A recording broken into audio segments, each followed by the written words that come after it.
Hi, I am Aman Singh, BMS first year student at Shri Ayurveda महाविद्यालय Nagpur. Basically इस video में हम बात करने वाले हैं कि व्हाट वाज माय दुआसू एक्सपीरियंस, मेरा दुआसू का एक्सपीरियंस कैसा था और आप कैसे अभी 15 दिन, लास्ट 15 दिन में कैसे प्रिपरेशन कर सकते हैं दुआसू के लिए। बेसिकली इस वीडियो में बात करने वाले हैं।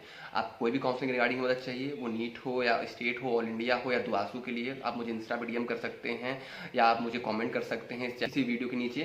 तो आप जब कमेंट करें मैं आपको पर्सनली हर चीज़ का रिप्लाई दूंगा, आप इंस्टा पे हो या कमेंट बॉक्स में हो। जनरली मैं दुआसू का एग्जाम नहीं देने वाला था क्योंकि मेरा नीट का एग्जाम अच्छा गया था। उस चक्कर में मैंने सीयूटी का फॉर्म भरा था, सीयूटी का भी एग्जाम मैंने नहीं दिया क्योंकि मेरा नीट ऑलमोस्ट 600 मार्क्स बन रहे थे। तो आई वॉज प्रेटी हैप्पी कि नहीं, हाँ ठीक है सब अच्छा जा रहा है, तो सीयूटी या दुआसू क्यों ही देना। तो 4 जून को नीट का रिजल्ट आता है suddenly from anywhere from nowhere. देखने के बाद कि मेरी 90,000 रैंक है तो हाँ मुझे रियलाइज़ होता है कि हाँ सीयूटी छूट गया लेकिन हम दुआसू दे देते हैं। तो मैं फ्रॉम नोवेयर कि हाँ ठीक है बैकिंग किया, वापस चला गया बनारस तैयारी करने, प्रिपरेशन करने के लिए। हालांकि मैंने कुछ तैयारी नहीं की, मैं चुपचाप मुंह उठाकर सेंटर पहुंच गया था 8 जून को एग्ज़ाम देने के लिए। तो इसका मतलब ये आपको मैं डिमोटिवेट नहीं कर रहा हूँ कि आप भी मत तैयारी करो, नीट दी हो तो कुछ नहीं। मैं इस था मेरा ये मोटिव था कि मैं अगर नीट के लिए पढ़ा हूँ तो मैं इतना भूल नहीं सकता, 1 महीने में भूल नहीं जाऊँगा कुछ। और मेरे ऑलमोस्ट 600 बन रहा था, बस प्रीटी गुड कि हाँ ठीक है हो जाएगा। लेकिन मैं वहाँ ज़्यादा सेंटर में एंटर करता हूँ तो देखता हूँ कि मुझे कोई आइडिया नहीं था। इतना पता था कि 50 फिजिक्स, 50 केमिस्ट्री, 50 बॉटनी, 50 जोलॉजी आती है, 3 घंटे मिलते हैं। लेकिन मुझे पेपर का बिल्कुल आइडिया नहीं था कि पेपर अनबैलेंस होता है, कि पेपर में कौन से टॉपिक पूछे जाते हैं। मैं सोचता नीट लेवल होगा, नीट जैसा करके आएंगे। मैं जनरली पहले केमिस्ट्री करता हूँ, फिर बॉटनी, फिर जोलॉजी, फिर इतने करने के बाद ये जो 150 क्वेश्चन होते हैं इसको मैं कलर करता हूँ, बबलिंग करता हूँ। इसके बाद मैं फिजिक्स पे जाता हूँ कि मैं पूरा देख पाऊँ कि मेरे एग्जैक्ट कितने मिनट बचे हैं फिजिक्स को सिर्फ सॉल्व करने के लिए या बबल करने के लिए। तो मैं बबलिंग भी कर देता हूँ इनकी केमिस्ट्री की, बॉटनी की, जोलॉजी की। ये मेरा स्ट्रैटेजी हुआ करता था नीट के लिए भी और दुआसू के लिए भी यही मेरी स्ट्रैटेजी थी। मैं केमिस्ट्री खोली। हाँ, केमिस्ट्री में मैं एक चीज़ कहना चाहूँगा कि जनरली थियोरेटिकल पोर्शन ज़्यादा पूछा जाता है, वो ऑर्गेनिक हो, इनऑर्गेनिक हो। ऑर्गेनिक से जनरली रिएक्शन भी आते हैं, ऐसी बात नहीं है, लेकिन फिजिकल से उतना बेटे जैसा नीट में देखते हैं हम कि थियोरेटिकल पोर्शन थोड़ा कम होता है लेकिन न्यूमेरिकल ज़्यादा होता है। लेकिन यहाँ पर थोड़ा उल्टा होता है, न्यूमेरिकल थोड़े कम होते हैं, थियोरेटिकल ज़्यादा होता है। लेकिन आपको पूरा पढ़ना होगा, आप पूरा पढ़ें। हमने किया था केमिस्ट्री का। मैंने बॉटनी, जोलॉजी में बात करता हूँ, बायोलॉजी में थोड़े से पेपर अनबैलेंस मुझे देखने को मिला था कि हाँ कुछ चैप्टर्स जो नीट के सिलेबस में नहीं है, जो सीबीएसई के सिलेबस में नहीं है, वो उससे सवाल पूछे गए थे। डाइजेशन हुआ, ट्रांसपोर्ट हुआ, तो आप उनको प्लीज़ पढ़ के जाएँ। Physics was pretty unbalance.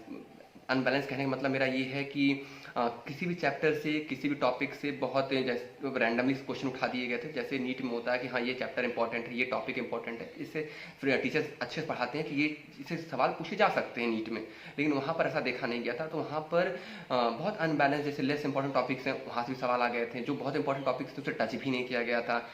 कोई एक्सपेक्ट नहीं कर सकता कि किसी एग्जाम में एसएचएम या वेव से लगातार 7 से 8 सवाल ही मिल जाए स्टार्टिंग के ही। 7-8 साल पूछो तुम, कोई दिक्कत नहीं, लेकिन क्वेश्चन नंबर चेंज करो एटलीस्ट 1 2 3 4 5 6 7 ऐसा चंबे स्टार्टिंग से। तो ऐसा बहुत प्रीटी अनबैलेंस देखने को मिलता है। इस साल भी मिल सकता है, आप तैयारी अच्छे रखें अपने। और थियोरेटिकल पोर्शन फिजिक्स में भी थोड़ा ज़्यादा देखने को मिलता है। बात करते हैं कि मैंने कितना अटैम्प्ट किया था। मैंने ऑलमोस्ट 160 से 165 क्वेश्चन अटैम्प्ट किए थे, जिसमें से बॉटनी, जोलॉजी मेरा ज़्यादा पोर्शन था, बॉटनी, जोलॉजी, केमिस्ट्री का। फिजिक्स थोड़ा मैंने कम अटैम्प्ट किया था, ऑलमोस्ट 35 के नियर, 32 के नियर अबाउट किया था। तो मेरे 28 निगेटिव हुए थे, 28 मेरे सीधे सीधे गलत हो गए थे। 136 क्वेश्चन मेरे सही हुए थे, मेरे 544 मार्क्स बने थे, 544 मार्क्स बने थे, जिसमें से 38 मार्क्स मेरे निगेटिव हो गए थे। तो मेरे ओवरऑल 508 बने थे, 508। तो मेरे 508 पे ओवरऑल रैंक 22वीं थी और कैटेगरी रैंक 5वीं थी।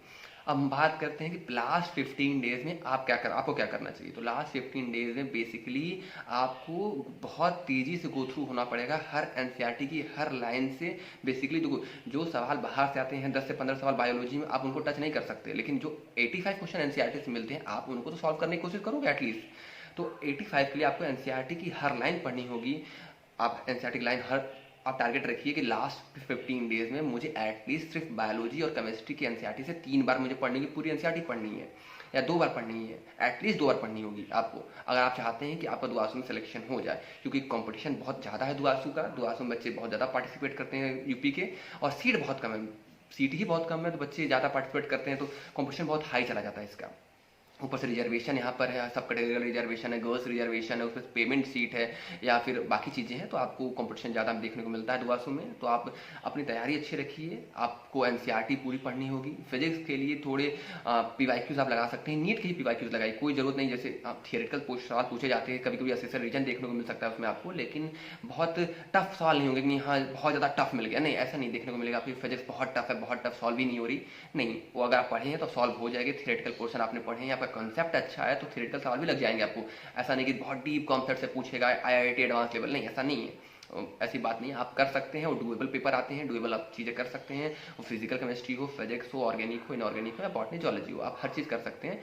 तो बेसिकली आप लास्ट के 15 दिन में हर एक चैप्टर बायोलॉजी, इनऑर्गेनिक, ऑर्गेनिक पढ़िए, फिजिकल केमिस्ट्री के लिए फॉर्मूलाज और फिजिक्स के लिए पूरी सीरीज फॉर्मूला याद कीजिए, पूरी सीरीज। मतलब जनरली थियोरेटिकल पोर्शन मिलते हैं, आपका कॉन्सेप्ट अच्छा थियोरेटिकल निकाल ले जाएंगे, लेकिन न्यूमेरिकल के लिए आपको पूरा फॉर्मूला तो याद रहना है, तभी तो आप अप्लाई करोगे ना। तो आप फॉर्मूलाज कॉन्सेप्ट पकड़िए, दो चीज़ फिजिक्स में पकड़ लें आप, theory plus concept, theory plus concept और फार्मूला, ये पकड़ सकते हैं आप। बॉटनी जूलॉजी के लिए एनसीईआरटी ही है, इनऑर्गेनिक ऑर्गेनिक के लिए भी एनसीईआरटी है, फिजिकल के लिए सेम है। फिजिकल में भी थियोरिटिकल सवाल देखने को मिलते हैं, तो अगर आप थियोरिटिकल हुआ या फिजिक्स का आपका कॉन्सेप्ट अच्छा है तो आप थियोरिटिकल सवाल निकाल ले जाएंगे। तो लास्ट के 15 दिन में आप जितनी हो सके do as much as you can do at this moment of time, आप जितना कर सकते हो उतना करो। आप ये नहीं कि हाँ मैं 6 घंटा पढ़ रहा हूँ, मैं 8 घंटा पढ़ रहा हूँ, नहीं, बात ये नहीं, बात आपके करियर की है। तो आप जितना पढ़ सकते हो उतना पढ़ने की कोशिश करो आप, वो 8 घंटे हो, 12 घंटे हो या 15 घंटे हो। तो अगर आपको कोई काउंसलिंग रिगार्डिंग हेल्प चाहिए, आप मुझे कमेंट कर सकते हो, मुझे डीएम कर सकते हो इंस्टा पे। Do like share and subscribe this video. Thanks for the watching.